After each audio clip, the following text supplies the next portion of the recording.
नमस्कार दोस्तों, स्वागत है आपका इमरजेंसी एक्सप्रेस में। आज बात करेंगे हम whooping कफ के बारे में। दोस्तों whooping कफ, जिसको कि हम पर्ट्यूसिस या 100 डे कफ भी बोलते हैं, ये एक बैक्टीरिया से होने वाली बीमारी है जिसका नाम है बॉर्डिटेला पर्ट्यूसिस।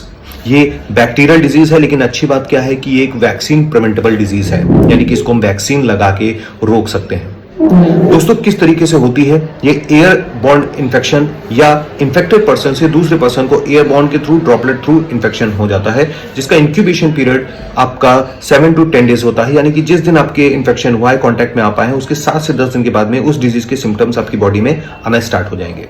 दोस्तों सिम्टम्स क्या होते हैं? सिम्टम्स इसके कॉमन कोल्ड के जैसे सिम्टम्स होते हैं, जैसे कि सिंपल खांसी, जुकाम, बुखार की तरीके से स्टार्ट होगा। लेकिन अगर 1 साल से कम तक का बच्चा है, जिसको हम इन्फेंट बोलते हैं, अगर इन्फेंट्स में ये सिम्टम्स आएंगे तो बच्चा, क्योंकि कफ बहुत अच्छा नहीं कर पाएगा, इसलिए कभी कभी ब्रेथ होल्डिंग स्पेल्स की तरीके से सांस रोक लेता है, एपनिया के फॉर्म में भी प्रेजेंट कर सकता है। दोस्तों यूजुअली जो कफ होती है, शुरुआत का जो खांसी होगा वो हल्का हल्का होता है, लेकिन धीरे धीरे ये खांसी बढ़ती चली जाती है और एक कैरेक्टरिस्टिक हुक मिलता है। बच्चा खांसते खांसते कंटिन्यू खांसेगा और 2 एपिसोड्स खांसी के बीच में एक कैरेक्टरिस्टिक इस तरीके की आवाज आती है, जिसको हम हुक बोलते हैं। दोस्तों इसके अलावा रनिंग नोज और फीवर, ये एक जो जनरल सिम्टम्स हैं ये मिलेंगे।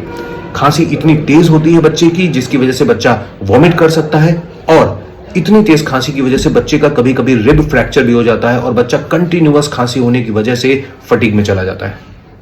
ट्रीटमेंट दोस्तों एंटीबायोटिक्स हैं, क्योंकि बैक्टीरियल डिजीज है इसलिए एंटीबायोटिक्स लेनी है।